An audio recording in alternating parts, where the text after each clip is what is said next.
We are going to dig into details here because I believe that this is completely, partially fake news. I believe that things are misrepresented because there's a hate out there for Tomi. I believe that things are misrepresented because there's a hate for Glenn Beck. There's a hate for their conservative ideologies. There is a hate for the hate. I mean, for crying out loud, this is just one of these complex things that we have to break down. So who is Tomi Lahren? If you don't know, then shut off your computer because this is just ridiculous if you don't know who Tomi Lahren is. She is a conservative superstar, basically, who was discovered on One American News Network about 2 years ago now. And she had a video where she just went on a rant in her final thought segment on OAN Network against President Obama for something. I forget what that particular rant was about at this point in time. It was, she just gained massive amounts of followers following that. And then around the same time, actually, that I put together the marketing video for theBlaze, she was actually picked up that summer while I was pitching everything to theBlaze for working with them, and signed a contract with them to have her own Final Thought show on theBlaze network, which is the company that's run by Glenn Beck under Mercury Radio Arts Studios down in Dallas, Texas. So Tomi is this conservative superstar. She is a gorgeous blonde, and that's one of the biggest appeals to her is that it's a lot. It's very easy to watch someone and listen to what they have to say. If watching part is the easier part too, right? Which is why I encourage you to actually listen to my audio podcast, because if you watch me, you probably want to tune out pretty quickly. So why is she popular? Tomi is popular, and after I get done with any of these, trying to dive into who she is before we get to the actual topic. If you want to add anything, certainly let me know. She is popular because she happens to be the voice for conservatives out there that are afraid to speak up because they are going to be blasted in public or publicly shamed. Or just feel like they don't have an avenue to be heard. Exactly. She's a bomb thrower. She's a firebomb thrower. She's a fire-breathing dragon. Yeah, I mean, so she is not as extreme as Milo Yiannopoulos, but I would put them in the same category as people that are young, on the right side of politics, and that being unafraid to stir the pot. Unafraid to stir the pot. Unafraid to throw bombs that make people turn and grab their attention by the throat, to be honest with you. And nothing is wrong with this. I actually like Tomi, but I also see some problems with her. And that's okay. You can have the feet in and out of the fire at the same time on this one. So you got 2 feet. Exactly. Now, she has made comments in interviews that she doesn't like to read, and that reading for her is challenging because it bores her. And I think that's going to have a lot to do with what goes into her pro-life or pro-choice comments that came up on The View on Friday, because her reaction to the View was that she said I wonder if I have those comments in here. Promise, somebody needs to make a short YouTube video on the basic principles of conservatism and send it to her. You're absolutely right. Yeah. But it's hard to define conservatism anymore because that's even been muddied. I mean, first of all, the Republican brand has been completely muddied because they're full of a bunch of a-holes and hypocrites. And then you have, you had a separation with conservatives who were, strictly trying to follow the Constitution as much as possible. But even they've gotten away from that, too, and they're even left of the Constitution anymore, which is why, I stick with my brand of the Generation Y conservative, but really I'm more of a constitutional libertarian, I think, nowadays, more than anything else, because, when it comes to things like our military and the LGBTQ community, I'm more of a leave me alone, I'll leave you alone type, stay out of each other's businesses. I don't care what you do as long as it doesn't affect me type thing, But I think this really plays a part into what she does, because if you listen to Tomi, and this is not a dig at her, first of all, I have to take a step back. I was approached by another personality at theBlaze to be his producer because of my marketing video that I put out there. and he saw some of the things that I was doing and thought that I would be a good asset to the company for that type of position to help guide him. I sat down with him. I can't say the name because I don't know what their procedure is or anything.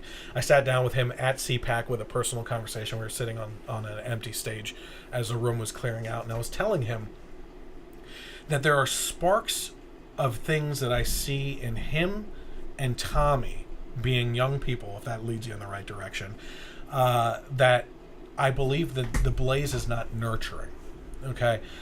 That he and her do great. They have a fan base because of exactly what they're doing.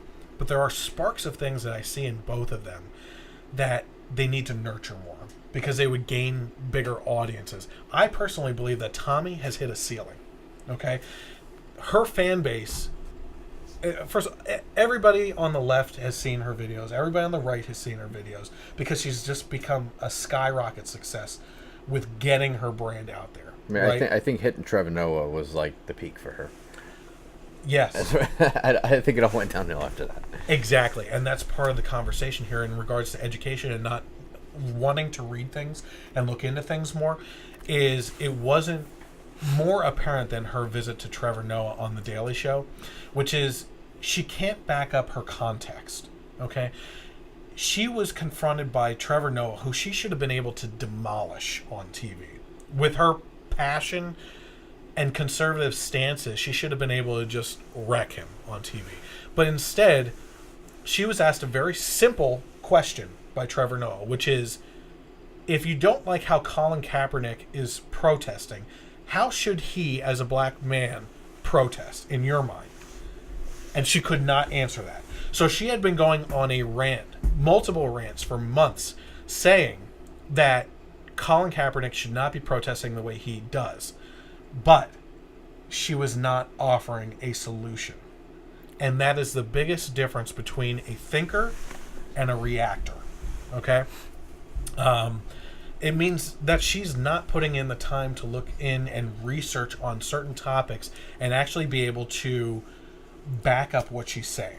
A more mature person, a more experienced person in that context, even if she didn't know the answer, would have at least come back with a, Trevor, that is not an unfounded question. I don't have an answer for you. I will get back to you. And she comes off as the type of person... and she just kept yelling, which just makes you look ignorant. And here's the thing. Here's what I would say about the nurturing of sparks, okay, within the personalities of people. Now, I'm going to get to some things here that suggest something completely different in her personality, but I saw one interview with her where it was behind the scenes. They were traveling from one place to another, and she was being interviewed in the car. And Tomi Lahren actually does smile. Mm-hmm. Okay? And that's, whether you're on the right or left, if you smile, your attractive level goes up, no matter who you are. You're able to connect. You're able to break barriers with people. A smile, like what you mentioned today, the old saying of you can attract a lot more flies with honey than vinegar. Mm-hmm. A smile goes a heck of a lot further to playing into the hearts and minds of people than yelling at them. Which goes into our point earlier. At the same time sometimes. I don't see her talking about things that she's happy about. She has fallen into the trap of her final thoughts segments being angry rants. Yep. And I think Trevor acknowledged that too. Why are you so angry, he said. Mm-hmm. And she said, I'm not always angry. That's not my personality or anything. But that is what you're projecting. And here's what I say to that. I understand why she is that way. She has found success with this original rant against Obama and has dragged that structure and circumstance through all of her final thoughts videos because it's a proven formula. Mm-hmm. And a lot of people have trouble letting go of a proven formula, right? Because if you stray away, if someone says, hey, instead of doing an angry rant today, how about you look at something that you're really happy about right now and what's going on and try to do a positive piece. Try smiling. Okay, and being happy and projecting it that way. Let's see if we can attract a new audience. It's going to be really hard for someone that has seen such a skyrocketing success to say, yeah, I'll try something new, when they know that this has been working. Yeah. Right? So here's something else that I noticed too. The person that I was talking about that wanted me to be their producer, I know for a fact that behind the scenes, Glenn Beck is mentoring him. Okay? It was actually reported in, I think, his Rolling Stones interview. The guy went in and completely just trashed Beck in his piece. But he sat in the room when this individual came in and sat down with him, and Beck said to him, "You shouldn't have said this because it can be taken out of context in a very bad way. You should have said something more positive and gone in this direction. Just so you know, approach it this way the next time." And the interviewer, as much of a hit piece as he wrote, acknowledged the fact that Beck was mentoring this future conservative superstar. I don't think that was happening with Tomi. Yeah. Okay? And I believe by the way I'm looking at things, the way that Beck and her are so disconnected from each other, and the fact that on his radio show on Monday he responded to her comments on The View without inviting her onto the show, or maybe he did invite her and she refused. Either way, she wasn't on the program. Tells me that there is a disconnect between those two, where either A, which I think is unlikely because he's mentoring this other person, he doesn't want to mentor her. I don't think that's the case because she is a portion of the success of his program. Mm-hmm. Or B, which is more likely, that she feels she doesn't need mentoring and refuses to acknowledge that she may need help in certain areas. Huh. Well, then her downfall is her own fault. Exactly. Because that applies to all of us. Let's see here. I mean, that's when you fall, when you think you have nothing left to learn. You're done. So, we'll go back to this. Remind me about where she's going to end up next. Okay. Yep. So let's read about what actually happened last Friday. People on both sides of the political aisle were stunned recently when rising conservative star pundit Tomi Lahren revealed to the women of The View that she held a pro-choice viewpoint on the issue of abortion, insinuating that limited government pro-life conservatives were hypocrites for wanting government prohibitions on ending the lives of children in their mother's womb.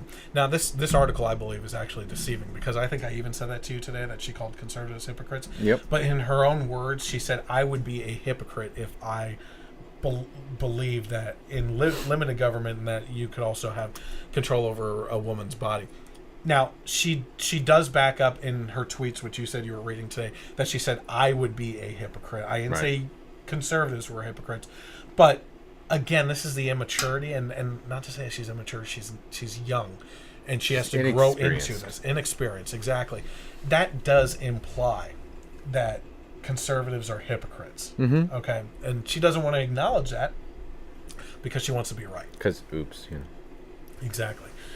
It was reported by the Daily Caller that Lahren had been suspended by theBlaze for at least 1 week. And sources indicated that though her contract with the conservative-leaning network didn't expire until September, she could be on her way out the door before then. So let's go back to the point I wanted to bring up, which is where is she going to go next? Okay, Tomi Lahren came from One American News Network. There's always a possibility that she could go back there, but they don't have the type of salary base that she would have been getting at theBlaze. And to take that big of a step backwards, I don't see it happening. Now, there is an opportunity for her, being that Milo Yiannopoulos has left Breitbart now, that with the same mentality of bomb throwing that he had, not exactly the way he does it, that Breitbart, while a news network for conservatives, I would say alt-right people, but there's people I know that follow them that wouldn't fall into that category. They have their kind of radio and podcasts and stuff like that. Where they are struggling with is television type stuff. There is an opportunity there where they might see a value in taking Tomi Lahren on to a Breitbart type channel and actually having a superstar launch off that channel. It's right? possible. A subscription base. But it could be the other way where take Kaepernick and football teams who don't want to pick him up because they don't want to bring that baggage with them. Mm-hmm. Tomi's created. Check out her Twitter. Oh yeah, there's quite a bit of baggage there. Yes, especially when it's so fresh still.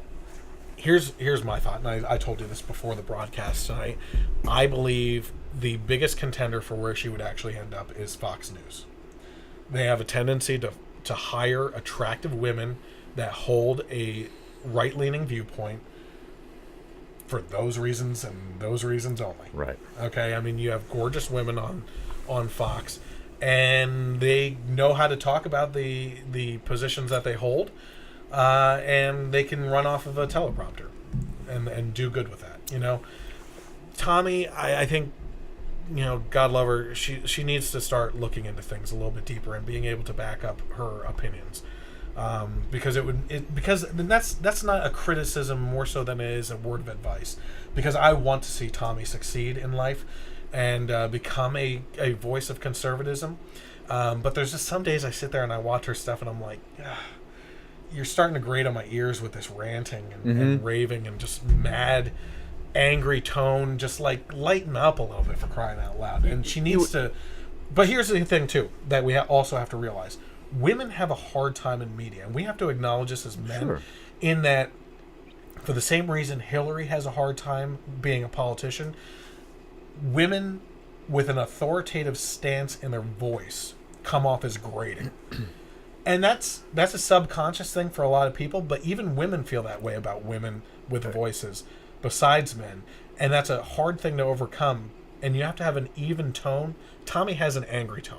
She needs to have a balance of things. I think it'd just be nice to see her maintain that passion that she has for the things she's discussing, but I would like to see more. She's very smart. Yes, she is intelligent. Is a better way, and she seems, in most cases, to have a pretty educated view on what she's discussing. But you can very clearly see where that line ends. Yes, when it ends. And you know, if she's going to make a career out of being a conservative mouthpiece, then I think that she needs to, again, goes back to your she should be mentoring with somebody who's been in the business, not just the media business, but the media business as it pertains to, you know, talk shows, politics, conservatism specifically, and educating herself in every way, you know, and I'd like to see, you know, a little less anger, perhaps, you know, or that same passion, but I think she needs to bring more intelligent thought into it, not just a 30-second rant. Yep. I think if she's not going to be, if she can't grow that way, if she can't sit down and hold a 30-minute conversation based on simply, you know, if she can't do it on facts and historical precedents alone, then she's not going to make it. Look, it's like a tree, right? You can have a beautiful tree that bears fruit, beautiful flowers, and everything else, and I can equate that for a liberal and who they listen to, and a conservative who they listen to. The fruit and flowers being these great opinions. Okay. Yep. But if there's no roots in the ground, and you can take that tree and just push it over by just leaning up against it, there's a problem there. Well, the bottom line is, what I mean? Look, you know, if you got, you know, Ben Shapiro and Dinesh D'Souza in a room together, okay? My mind would melt. Right. But let's assume for a moment that they maintained their level of intelligence and everything about them, except they had opposing views on the subject, right? I don't know who was going to come out on that that one. Yep. Now, put Tomi into a debate with either one of those people, and is there any doubt in your mind what's going to happen? No, not at all. That's my point. Yep. And Shapiro has to be around that same age as her. He's not, maybe not. Yeah, but within years. Yeah, but he manages to bring, like I said, a little bit more knowledge, a little bit more confidence, and a little less anger to the table, and it makes it so much more enjoyable to listen to him for a longer period of time. Do you think he recharges by USB or a plug? I told you earlier. Oh my word, he's awesome. Mm-hmm. So anyway, going on from this article, it says, however, and this is in regards to her leaving the network. However, while Lahren's abortion statement may have been the final straw that resulted in her suspension, I disagree with that. It was likely not the only reason action was taken against her, as the Blaze founder Glenn Beck said on his radio program on Monday. He said, I would disagree that you're a hypocrite if you want limited government and yet you want the government to protect the life of the unborn. It's very, very clear, but it takes intellectual honesty and it takes a willingness to actually think these things through and to do more than just read Twitter or Facebook to get your news and your political opinions. That's pretty harsh. You actually have to study these things out in your mind, especially at a time period like today. Bomb throwing in today's world is dangerous. Freedom of speech, it's not free. Speech isn't free. It comes with a very high price tag. First, being intellectually honest and intellectually curious, speech is not free. It comes with another cost, and usually to the other people at the other end of your argument. The pen is mightier than the sword, and it can destroy people if your aim is clicks, views, and ratings. So a couple things that you take out of here. Number one, he's also saying to study things a little bit more. He's also saying that you shouldn't just get your news off of social media, right? Which is not studying things. You're getting, and then sadly, the biggest... a trending millennial trait. It is. Our generation is the worst perpetrators of these types of things. But this is the bigger dig at her. And it can destroy people if your aim is clicks, views, and ratings, which is what she is, right? And that's not a bad thing. Again, that's not a bad thing. I don't want to rip into time because I think there is a concrete foundational place for her in the conservative movement, but she needs to cement herself into that foundation, right? Says we have a whole bunch of different kinds of people that work here, said Beck. We started theBlaze with a show called The Real News, and it was hosted by Amy Holmes, who was openly pro-choice. So if you're pro-choice, you can have a job at theBlaze. I don't hire people who are sycophants. Beck also seemed to allude to other issues with Lahren behind the scenes that may have contributed to her being suspended, such as her being difficult to work with. theBlaze cannot be about me. Media should not be about me. That remark would appear to coincide with a recent report from Red State, in which insider reports from on that topic. So before we go on a little bit further than that, besides Trump, and I won't make this a rhetorical question, besides Trump and herself, who else does she like or talk about or like praise, I guess, in the political realm? Oh, praise? I mean, early on, Cruz. Early on in the Rubio. Because and Rubio, because she was a Rubio girl. Yes. Because she wasn't really pro-Trump in the beginning. But now it's always Trump. Yeah, I think you're seeing hints of her bending to what's going to get her ratings versus, and I think that's really what's destroying her with this case. All the disagreement or whatever, conservatism put aside, not 1 month ago, she's on her show demonizing Lena Dunham because she said she wishes she had had an abortion to be able to relate to people who had abortions, and she's using terms like she's a baby killer and everything else. And all of a sudden she comes out, not a month later, and completely flips the script. And I don't care who you are, your credibility is going to go out the window if you make contradicting statements like that on such opposite ends of the spectrum, especially 3 to 4 weeks apart. I think that was the most damaging thing she did. I forget who said it, but someone said that the most cowardly thing that you could do is placate to a room that agrees with you, which is what The View is, right? And not Tommy and the View audience, but the View ladies besides Jebediah Bell, who's gorgeous, by the way. But hi, Leslie. Hey, she had her chance with Michael Bublé, yeah, I heard. and didn't take it. All right. But you have Joy Behar and Whoopi Goldberg and these other two women that are on there now, and the fact that they say what they say and it's complete nonsense most of the time, and the audience erupts in applause and everything. You're playing to an audience that agrees with you. All right. Yeah. Put a little courage into your statements and try it in front of a crowd that disagrees with you and see how far your statements get. Yeah. You know what I mean? I truly believe that before Tommy went to The View, she went in with the intention of finding a statement that would provide common ground, right, to make her arguments more valid.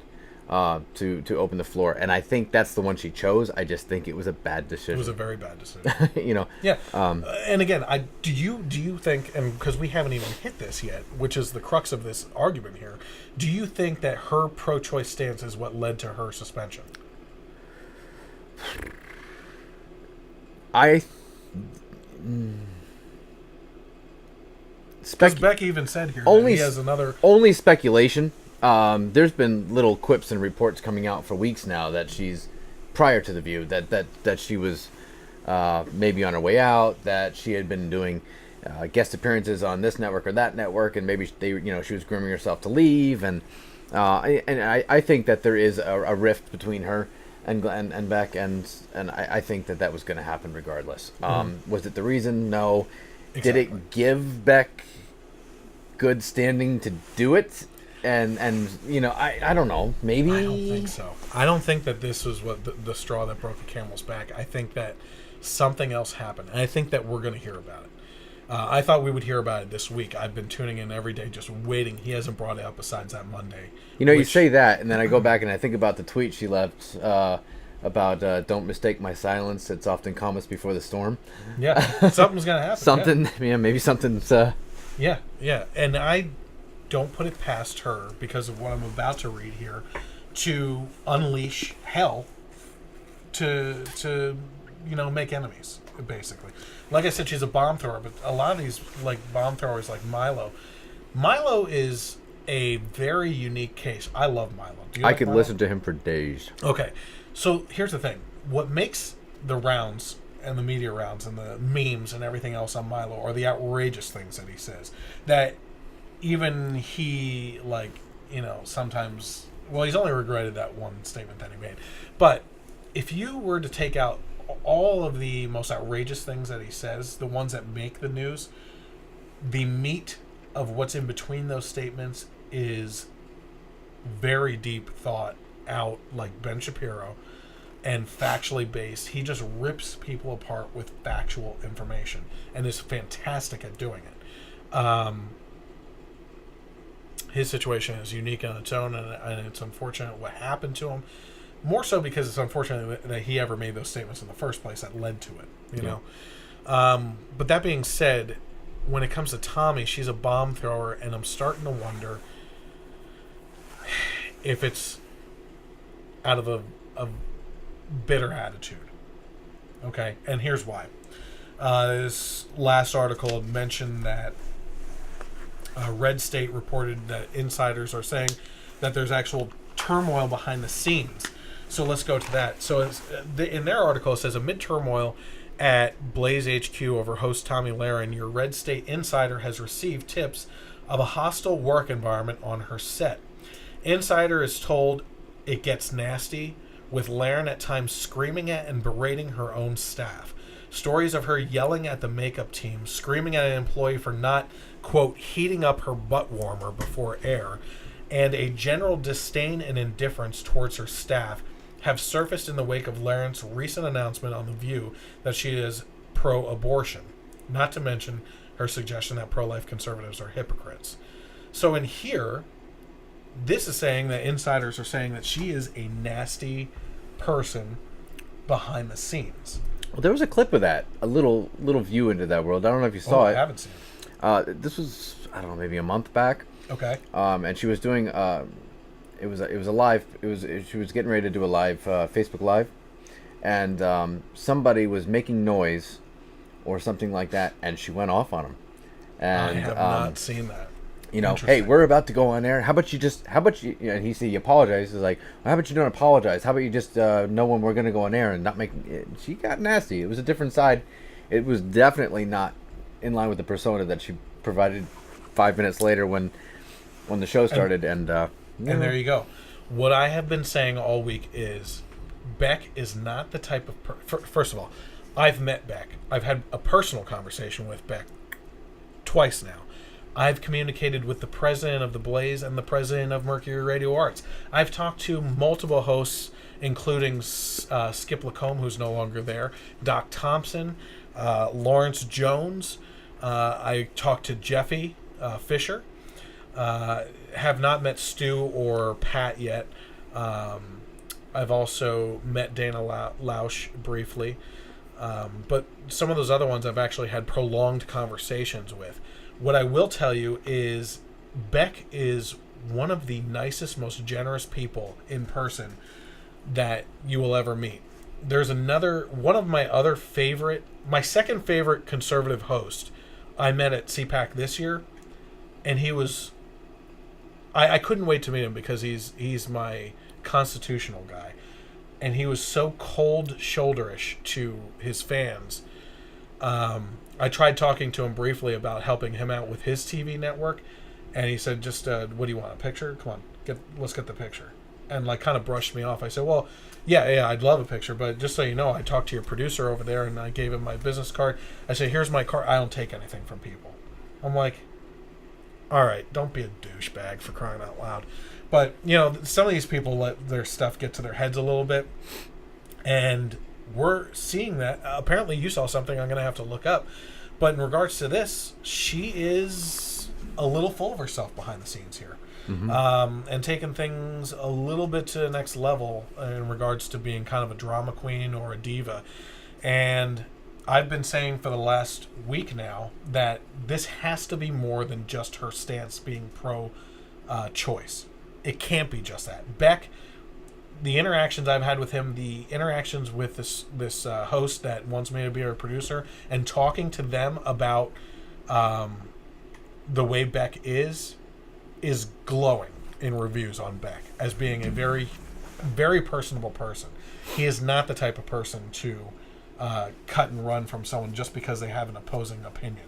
It's not the case. He has this Muslim guy that has been on multiple times over the last couple of weeks that's gay, funny as hell, smart as hell, and he has him in the studio multiple times all the time. So Beck is a very religious person and doesn't agree with same-sex marriage, so why would he invite that guy in multiple times? You know what I mean? None of that stuff is adding up at all for me. Funny little story, side note to this though, is when Tomi actually got her contract at theBlaze and I was trying to pursue my career at theBlaze, one of my friends, who you know, who has supported me in all the things I do, said, you should give up on this dream of doing anything within politics because you're not a hot blonde like Tomi. And he actually specifically pointed her out and said, you're not going to get anywhere with any of this stuff because you're not an attractive blonde female. You can't do anything. And he happens to be a big fan of the show now. Of this one. Sorry. So I think that's, listen, that goes to another quick point, which is don't ever give up on what you are truly passionate about, because I've already grown this thing by leaps and bounds as it is to what it is, and I expect to take it further, especially with KLRN Radio being a jumping point for me as well. I really want to thank Ann for the opportunity for my show on Sundays on there. But going back to Tomi here, yeah, she's a little bit of a diva behind the scenes. So this is, I think, where the meat of everything is. And for the last week, I've been saying there's more to this than the